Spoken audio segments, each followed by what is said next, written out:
Hello नमस्कार आदाब सत श्री अकाल। आप सभी का स्वागत है अपने यूट्यूब चैनल एडिशनल ज्ञान पर। और हम आज डिस्कस करने वाले हैं हमारा नया टॉपिक फाइटोरेमेडिएशन। इससे पहले हमने टॉपिक देखा था बायोरेमेडिएशन। उसी सीरीज़ में हम नया टॉपिक पढ़ रहे हैं फाइटोरेमेडिएशन। ठीक है, अगर आपने वो टॉपिक नहीं देखा अभी तक, अगर पढ़ना चाहते हैं तो हमारी पहले की वीडियो इससे पड़ी हुई है, उसे आप देख सकते हैं। और अगर आपने अभी तक चैनल को सब्सक्राइब नहीं किया है तो चैनल को सब्सक्राइब कीजिए।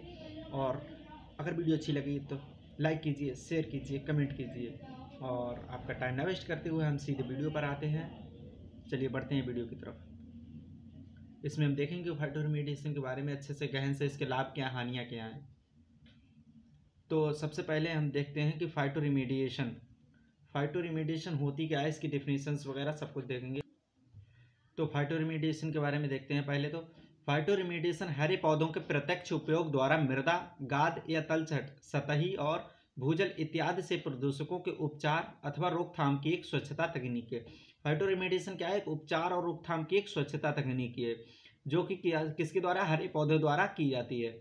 इसमें हरे पौधे प्रयोग किए जाते हैं जो मृदा, गाद या तलछट या सतही या फिर जो हमारा भूजल है उसके उपचार और स्वच्छता तकनीक के लिए प्रयोग की जाती है। जो हमारे प्रदूषण हो रहा है एनवायरनमेंट में, पर्यावरण में, उसको कम करने के लिए जो तकनीक है वो प्रयोग की जाती है।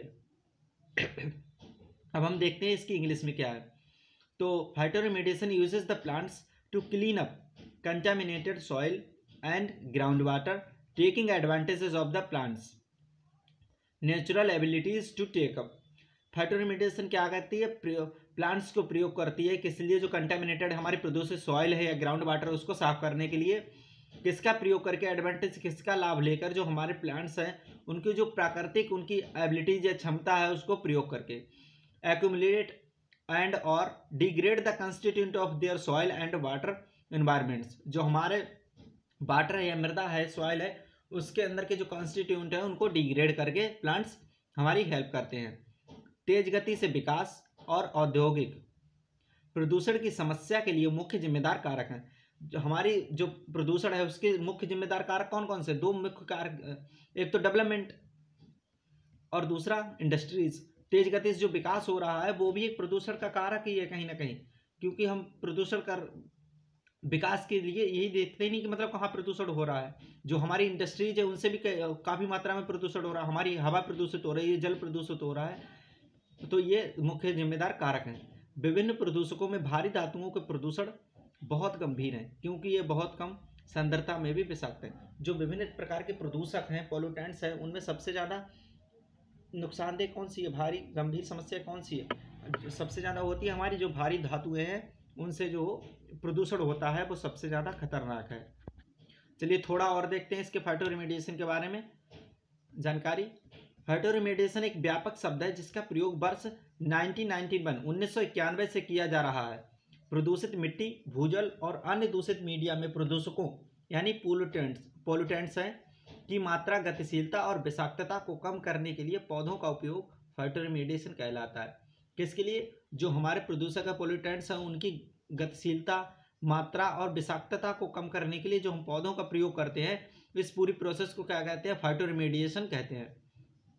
पौधों के द्वारा धातु, कीटनाशक, खरपतवारनाशक, विस्फोटक और तेल सहित कई प्रकार के पदार्थों से होने वाले प्रदूषण को साफ किया जा सकता है।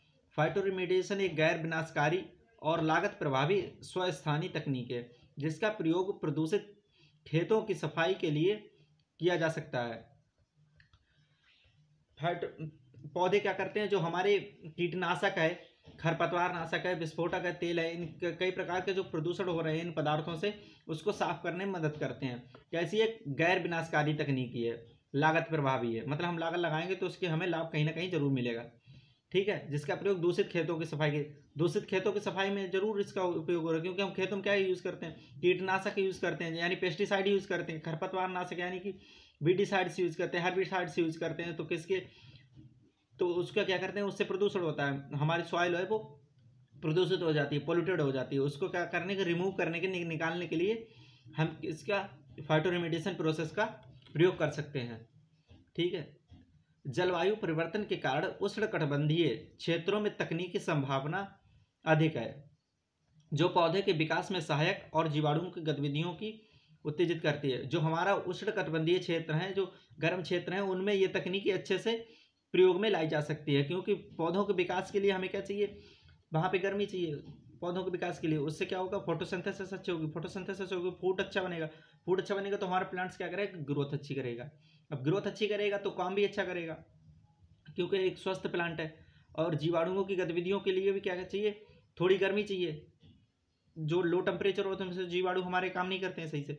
अब थोड़ा टेम्परेचर हाई होगा तो क्या करेंगे, जीवाणु हमारी गतिविधि अच्छी कैसे करेंगे, जिससे क्या है, जो हमारी फाइटोरेमेडिएशन प्रोसेस है वो अच्छे से हो पाएगी। नेक्स्ट हम देखते हैं कि हमें कैसे प्लांट्स चाहिए। फाइटोरेमेडिएशन के लिए पौधों का सिलेक्शन हम जो करेंगे, जो हम प्लांट्स लगाएंगे तो, लेकिन कौन से प्लांट्स लगाएं ये भी तो हमें पता होना चाहिए। ऐसा तो नहीं मतलब कोई भी प्लांट्स हमने उठाया लगा दिया अब वो हमारी फाइटोरेमेडिएशन प्रोसेस को अच्छे से कर पाएगा, ऐसा नहीं है। कुछ प्लांट्स हैं जिन्हें हम सिलेक्ट करेंगे, उनमें कुछ कैरेक्टर होंगे, कुछ गुण होंगे जिनको हम लगाएंगे, जो हमारी फाइटोरेमेडिएशन प्रोसेस में अच्छे से मदद कर पाएंगे। तो सबसे पहला है कि पौधे की वृद्धि और जैव मात्रा या बायोमास उत्पादन करने की दर अधिक होनी चाहिए।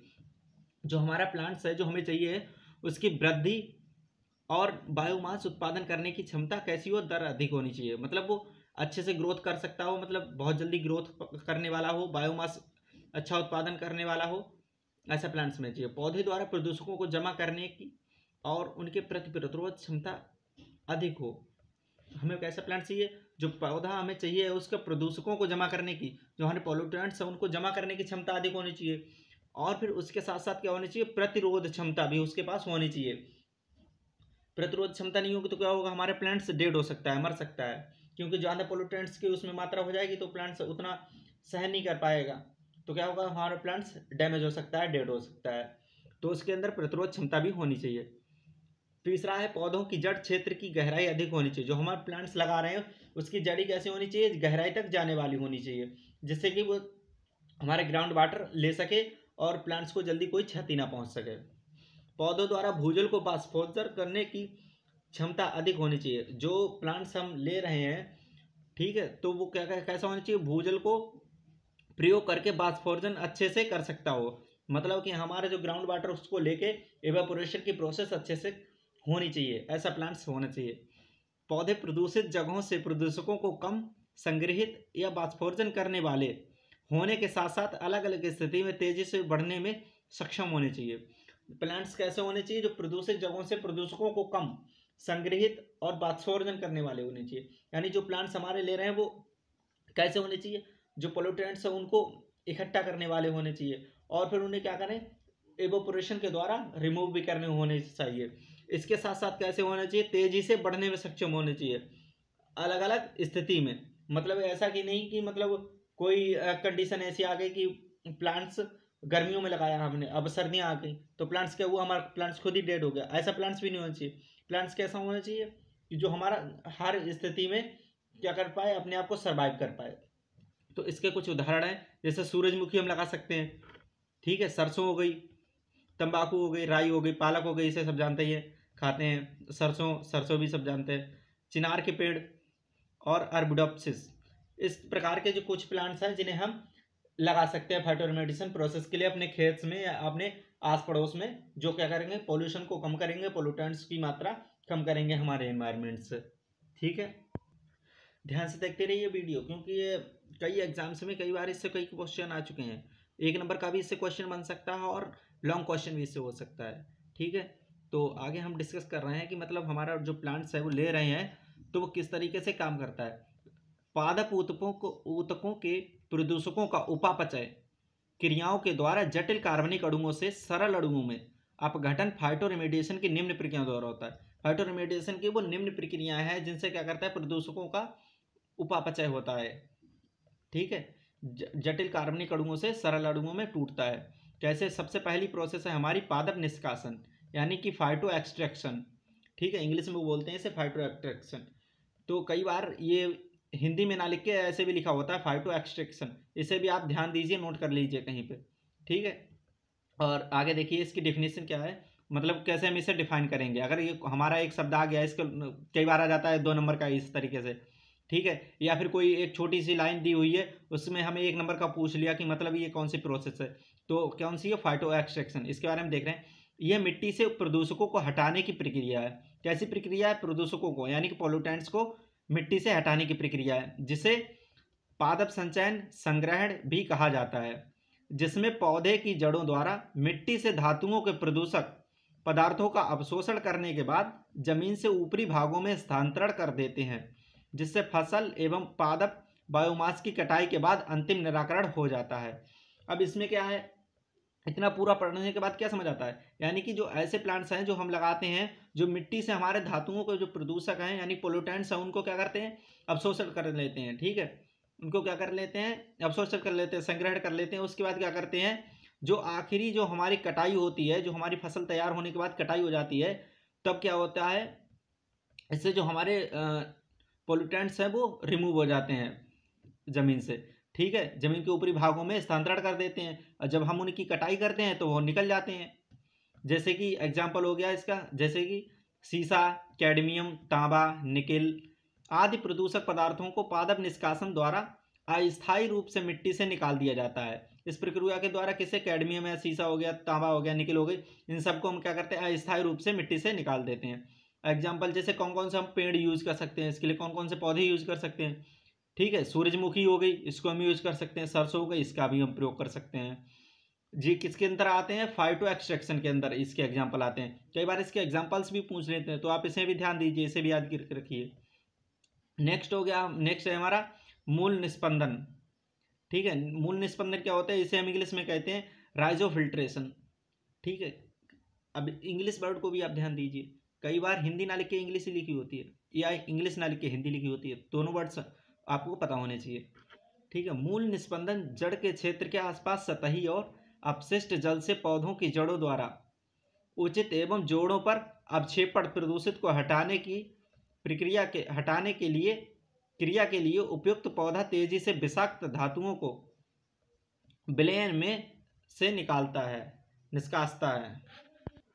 ये भी लगभग वैसी ही प्रोसेस है, लेकिन इसमें क्या करते हैं, जड़ें हैं वो पौधों जो हमारा प्रदूषक है उसमें पोल्यूटेंट्स है उसको क्या करते हैं, अवक्षेपण के द्वारा प्रदूषण को हटाती हैं। ठीक है, विषाक्त धातुओं को विलयन में से निकालती हैं। यह प्रक्रिया पारा, कैडमियम, तांबा, निकिल, जस्ता और क्रोमियम के लिए इस्तेमाल की जा सकती है, जो मूल रूप से जड़ों के भीतर धारण किए जाते हैं। ये तांबा हो गया, कैडमियम हो गया, पारा हो गया, जस्ता, क्रोमियम है, ये क्या होते हैं कि हमारे जड़ों के अंदर धारण होते हैं, मतलब इन्हें संग्रहित किया जाता है किसके? जड़ के अंदर। किसके अंदर? फाइटोरेमेडिएशन प्रोसेस के अंदर इन्हें हम क्या कर सकते हैं? निकाल सकते हैं। और इसमें कौन कौन से प्लांट्स हो गए जिन्हें हम प्रयोग कर सकते हैं निकालने के लिए? एक वीड हो गया, सूरजमुखी हो गई, ऊपर भी हमने देखा था सूरजमुखी, पादप निष्कासन में भी यूज कर सकते हैं इसका, और मूल स्पंदन में भी कर सकते हैं। तंबाकू हो गई, राई हो गया, पालक है और मक्का, इन सब का हम प्रयोग किस में कर सकते हैं? मूल निस्पंदन में कर सकते हैं, यानी या बोल सके हम तो राइजोफिल्ट्रेशन में कर सकते हैं इन सब का यूज। ठीक है, अब नेक्स्ट बढ़ते हैं आगे, कौन सी प्रोसेस है? नेक्स्ट है हमारी पादप बाष्पीकरण, यानी कि फाइटो वोल्टेलाइजेशन। ठीक है, इंग्लिश में इसे कहते हैं फाइटो वोल्टेलाइजेशन, और हिंदी में इसका मीनिंग है पादप बाष्पीकरण। अब इसमें ये कौन सी प्रोसेस में क्या क्या क्या देखते हैं, आगे पढ़ते हैं, आराम से रुको जरा, सब्र करो। पादप बाष्पीकरण में पौधे कार्बनिक प्रदूषक यानी पोल्यूटेंट्स युक्त पानी लेते हैं और प्रदूषक को अपघटन के बाद वाष्प के रूप में पत्तियों के माध्यम से हवा में छोड़ देते हैं। ठीक है, इसमें कौन क्या प्रोसेस में क्या समझ आया आपको, कि मतलब जो हमारे प्लांट्स हैं वो क्या करते हैं कि कार्बनिक प्रदूषण को यानी पोल्यूटेंट्स को युक्त पानी लेते हैं, ठीक है, बाष्पीकरण में, और प्रदूषक को अपघटन के बाद मतलब यानी कि उसको जटिल पदार्थ से सरल पदार्थ में तोड़ने के बाद, ठीक है, कॉम्प्लेक्स मॉलिक्यूल से सिंपल मॉलिक्यूल में तोड़ने के बाद क्या करते हैं, वाष्प के रूप में पत्तियों के माध्यम से हवा में छोड़ देते हैं, जो हमारे लिए नुकसानदेह होता तो है लेकिन बहुत कम मात्रा में, मतलब उतना नहीं रह जाता है। ठीक है, इसके लिए हम कौन कौन से पेड़ प्रयोग कर सकते हैं? चिनार के पेड़ हो गए, तंबाकू हो गई, अन्य पौधे सेलेनियम, पारा और ट्राइक्लो रोथाइनिल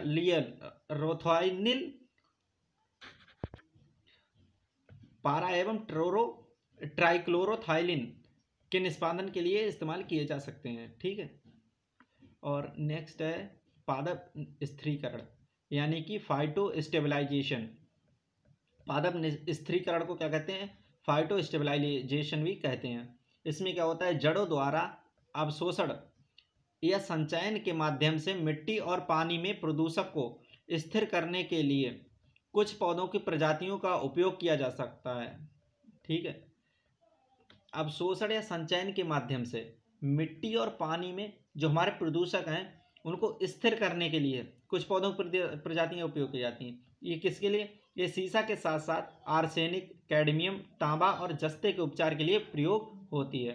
किसका उपयोग करते हैं? ज़्यादातर सीसा, आर्सेनिक, कैडमियम और तांबा। किसमें? फाइटो स्टेबलाइजेशन में, यानी पादप स्थिरीकरण में। इसमें जड़ों के द्वारा जो हमारा जो प्रदूषक है उनको क्या करते हैं? अवशोषण कर लेते हैं। ठीक है, और पानी या मिट्टी में से उनके स्थिर कर देते हैं। ये हो गई हमारी पादप स्थिरीकरण। ये प्रोसेस भी किसके द्वारा होती है? जड़ों के द्वारा होती है, इतना ध्यान रखिए। ठीक है, और बाष्पीकरण किसके द्वारा होगी? पत्तियों के द्वारा होगी। ये ध्यान रखने की चीज़ है। नेक्स्ट देखते हैं पादप अपघटन या पादप परिवर्तन, जिसे कहते हैं फाइटोग्रेडेशन या फिर फाइटो ट्रांसफॉर्मेशन। ठीक है, इस प्रक्रिया में पौधे के द्वारा अवशोषण, उपापचय और दूषित पदार्थों का अपघटन शामिल है। इसमें कुछ पोल्यूटेंट्स जैसे क्लोरीन युक्त विलायक और खरपतवार नाशक आदि को कम किया जाता है। ठीक है, ये कौन सी पादप अपघटन या पादप परिवर्तन प्रोसेस है, जिसे इंग्लिश में फाइटोग्रेडेशन और फाइटो ट्रांसफॉर्मेशन भी कहते हैं। इसमें क्या करते हैं? जो क्लोरीन युक्त विलायक होते हैं या खरपतवार नाशक जो खेत में यूज़ करते हैं उनको निकालने के लिए प्रयोग किए जाते हैं। इसमें उदाहरण कौन सा पेड़ यूज कर सकते हैं? चिनार के पेड़ हैं, इन्हें प्रयोग कर सकते हैं। और भी पेड़ हैं जो हमने अभी पीछे एग्जांपल देखे थे, उनका भी हम प्रयोग इस प्रोसेस के लिए कर सकते हैं। ठीक है, और नेक्स्ट है हमारा जड़ अपघटन या जड़ विघटन, जिसे हम कहते हैं राइजोडिग्रेडेशन। ठीक है, राइजोडिग्रेडेशन। डिग्रेडेशन मतलब किसी चीज़ को तोड़ना। ठीक है, जड़ अपघटन जड़ क्षेत्र या रेजोस्फीयर के अंदर प्रदूषकों का टूटना जड़ विघटन कहलाता है। मतलब जड़ क्षेत्र के अंदर प्रदूषकों का टूटना, मतलब पोल्यूटेंट्स का कॉम्प्लेक्स मॉलिक्यूल से यानी कि जटिल से सरल में टूटना क्या कहलाता है? विघटन कहलाता है। मिट्टी में कार्बनिक प्रदूषक अक्सर सह उत्पादों में टूट जाते हैं या बुरी तरह से मिट्टी सूक्ष्मजीव द्वारा अकार्बनिक खनिज पदार्थों में बदल दिया जाता है। जो हमारे पोल्यूटेंट्स हैं उनको क्या करते हैं? जो सूक्ष्म जीव हमारी मिट्टी में उनके द्वारा अकार्बनिक, ठीक है, ए ऑर्गेनिक जो खनिज न्यूट्रिएंट्स हैं उनमें क्या मिनरल्स में क्या करते हैं? बदल देते हैं, मिनरल्स में चेंज कर देते हैं या उन्हें तोड़ देते हैं। पौधों की जड़ों में उपस्थित अमीनो एसिड एंड एंजाइम अक्सर जड़ों के आसपास के क्षेत्रों में सूक्ष्म जीवों की संख्या और गतिविधियों में वृद्धि करती हैं। पौधों की जो जड़ों में उपस्थित जो अमीनो एसिड्स हैं, एंजाइम्स हैं, वो क्या करती हैं? उनके सूक्ष्म जीव हैं जो हमारी जड़ों के आसपास हैं, उनकी संख्या और गतिविधियों में वृद्धि के लिए हेल्प करते हैं, मदद करते हैं। जिससे क्या होती है? हमारे मतलब सॉइल में सूक्ष्म जीव हैं वो डिग्रेडेशन में यानी कि विघटन प्रक्रिया में मदद करते हैं, जो कि अच्छे से हो सके। इसलिए अब नेक्स्ट देखते हैं। हाँ, अब आए हैं लाभ क्या क्या है। जो हमने इतनी देर से प्रोसेस पढ़ रहे हैं उसके कुछ फ़ायदे भी तो होने चाहिए। तो हम देख रहे हैं इसके फ़ायदे क्या क्या लाभ हो सकते हैं इस प्रोसेस के। तो लाभ ऑफ फाइटो रेमिडिएशन। ठीक है, पहला लाभ क्या है कि लागत प्रभावी और एक गैर विनाशकारी स्वस्थानी तकनीकी है। कैसी है? गैर विनाशकारी और लागत प्रभावी तकनीकी है, जो हमने पीछे भी देखा था इसका। ठीक है, ध्यान दीजिए इस पर। और फाइटो रेमिडिएशन पर्यावरण के अनुकूल है। कैसी है? पर्यावरण के अनुकूल है, मतलब कोई भी इससे हमारे पर्यावरण को नुकसान नहीं है। प्रदूषित उथली मिट्टी और भूमिगत जल के उपचार के लिए सुइटेबल है। जो प्रदूषित मिट्टी है, हमारी उथली मिट्टी है या फिर भूमिगत जल है, मिट्टी चाहे ऊपर की हो या जमीन की, मतलब नीचे की सतह की हो, ठीक है, या फिर हमारा ग्राउंड वाटर है, उसको के उपचार के लिए भी ये प्रोसेस कहती है सुइटेबल है।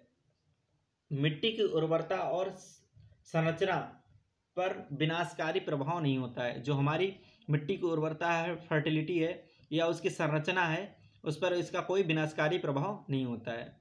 पौधों के उपयोग से मृदा क्षरण और धातुओं का निश्चालन कम होता है। जो हम प्लांट्स यूज करते हैं, लगाते हैं, उसकी वजह से क्या होती है, जो प्लांट्स की जड़ें होती है वो मिट्टी को बांध के रखती हैं, जिससे क्या होता है मृदा क्षरण नहीं होता है और धातुओं का निश्चालन कम होता है। जो हम उसमें मिनरल्स लगाते हैं, ठीक है, उनका क्या होता है, निश्चालन कम होता है। नेक्स्ट है मृदा स्वास्थ्य, फसल उपज और फाइटोकेमिकल्स में वृद्धि करता है। जो हमारी सॉइल है उसकी स्वास्थ्य में, मतलब सॉइल हेल्थ को इंक्रीज करता है। फसल उपज, हमारी जो क्रॉप है उसकी प्रोडक्शन भी बढ़ा देता है, उसकी यील्ड भी बढ़ाता है। और फाइटोकेमिकल्स, जो हमारे प्लांट्स के लिए केमिकल्स चाहिए हैं ग्रोथ के लिए, सर्वाइवल के लिए, उनके हुए क्या करती है, वृद्धि करती है प्रोसेस। ठीक है, अभी हो गए इसके लाभ, 6 लाभ हो गए। ठीक है, इन्हें अगर आप ध्यान कर लेंगे, याद कर लेंगे और इन्हें अगर आप एग्जाम्स में लिखेंगे तो पक्का नंबर पूरे पूरे मिलने ही मिलने हैं। अब कोई प्रोसेस हो गई या कोई प्रक्रिया हो गई, अगर वो हमारे लिए फायदेमंद है तो कुछ ना कुछ उसके नुकसान भी होंगे। तो इसके क्या क्या नुकसान हो सकते हैं उन्हें हम देखते हैं, क्या क्या हानियां हैं इसकी। ठीक है, तो पहले तो है फाइटोरिमेडिएशन, प्रदूषकों के परिशोधन की गति धीमी और स्वीकार्य स्तर को प्राप्त करने में मुश्किल तकनीक है। जो फाइटोरिमेडिएशन हमारी प्रोसेस है, जो प्रदूषक हैं, पोल्यूटेंट्स हैं, उनके परिशोधन की बहुत धीमी गति है। मतलब ये धीरे धीरे स्लो प्रोसेस है। ऐसा नहीं कि मतलब हमने प्लांट्स लगाए, वो एक सप्ताह में ही हमारी जो सॉइल है या फिर ग्राउंड वाटर, उसको क्या कर दिया, पोल्यूटेंट्स रिमूव कर दिए उससे और हमारी सॉइल को मतलब हेल्दी कर दिया या फिर पोल्यूटेंट्स रहित कर दिया। ऐसा कुछ नहीं है, इसमें टाइम लगता है थोड़ा। ठीक है, इस प्रोसेस में तो कैसी धीमी गति है और मुश्किल तकनीकी है, थोड़ा मुश्किल भी है। अधिक सांद्रता वाले खतरनाक प्रदूषक पदार्थ पौधों के लिए विषाक्त हो सकते हैं। इसमें क्या है, जो हम मतलब कहीं लगा रहे हैं जहाँ हमारा पोल्यूशन ज़्यादा है, पोल्यूटेंट्स ज़्यादा है सॉइल में या ग्राउंड वाटर में, तो प्लांट्स हमने लगा दिए। अब प्लांट्स क्या करेंगे, जो हमारे पोल्यूटेंट्स हैं उसको क्या करेंगे, अपने अंदर एब्जॉर्ब करेंगे, अवशोषित करेंगे। अब एब्जॉर्ब तो कर लिया उनने, अब प्लांट्स हो गया कमज़ोर, अब वो उसको उतना क्या कर पाया, उसके लिए सहन नहीं कर पाया। अब क्या हो सकता है, ये प्लांट्स के लिए विषाक्त हो सकते हैं। तो क्या हमारे प्लांट्स क्या हो जाएगा, डेड हो जाएगा, मर जाएगा। ठीक है, तो प्लांट्स के लिए भी ये नुकसानदेह हो सकता है। ये इसकी हानियां हैं। और पादप वाष्पीकरण प्रक्रिया में पौधे पोल्यूटेंट्स को बिना अपघटन के वाष्प के रूप में पत्तियों के माध्यम से हवा में छोड़ देते हैं, जो पर्यावरण प्रदूषण को बढ़ावा देने में सहायक होता है। अब इसमें हमने पीछे देखा था पादप वाष्पीकरण प्रोसेस में, ठीक है, उसमें क्या है, जो प्लांट्स है हमारे, जो जटिल पदार्थ होते हैं उन्हें क्या करते हैं, सरल पदार्थ में तोड़ के वाष्पीकरण के द्वारा क्या कर देते हैं, एनवायरनमेंट में छोड़ देते हैं, हवा में छोड़ देते हैं। ठीक है, अब जो हवा में छोड़े हैं, अब वो धीरे धीरे कम मात्रा में छोड़े हैं, फिर धीरे धीरे बढ़ेंगे तो क्या करेंगे, हमारे पर्यावरण को प्रदूषित करेंगे। तो क्या करते हैं, पर्यावरण प्रदूषण को बढ़ावा भी देते हैं। और अगर वीडियो अच्छी लग रही हो अब भी तो लाइक कर दीजिए जाने से पहले, और आगे तो पढ़ ही रहे हैं फिलहाल। ठीक है, और जलवायु और मौसम की स्थिति पौधों की वृद्धि, परिशोधन की गति और परिशोधन की अवधि को बढ़ा देती है। ये किस पे डिपेंड करती है, हमारी जलवायु कैसी, वहाँ का क्लाइमेट कैसा है और मौसम की स्थिति। ठीक है, पीछे भी हमने देखा था ये चीज़। तो जलवायु और मौसम की स्थिति पर भी ये डिपेंड करता है। अगर मौसम टेम्परेचर मतलब थोड़ा इंक्रीज हुआ, गर्मियाँ हुई, तो ये प्रोसेस जल्दी होगी तो मतलब अवधि को बढ़ा देगी। जो हमारी फाइटोरिमेडिएशन प्रोसेस है उसको तेज कर देगी, जिससे क्या होगा, जो हमारी परिशोधन की गति है उसको कम कर देगा। ठीक है, जो टाइम है परिशोधन का उसे कम कर देगा। और जलवायु अगर वहाँ पे मतलब थोड़ी सी मॉइस्चर हुआ तो प्रोसेस ये तेज होगी, क्योंकि प्लांट्स हमारे अच्छे से ग्रो कर पाएंगे। ठीक है, तो अवधि को क्या कर देती है, बढ़ा देती है।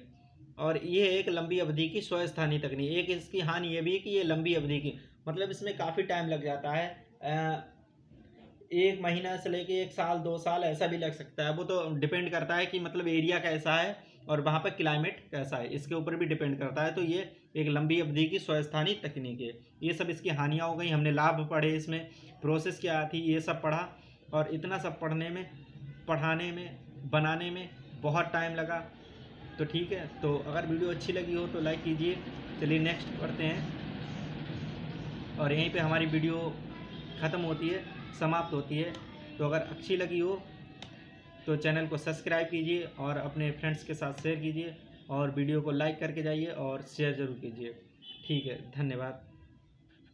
फिर मिलते हैं एक नई वीडियो में। और अगर आप बायो रिमेडिएशन पढ़ना चाहते हैं तो हमने इससे पहले भी वीडियो डाली है, उसमें आप जाकर पढ़ सकते हैं। और हमारे चैनल को सब्सक्राइब कीजिए।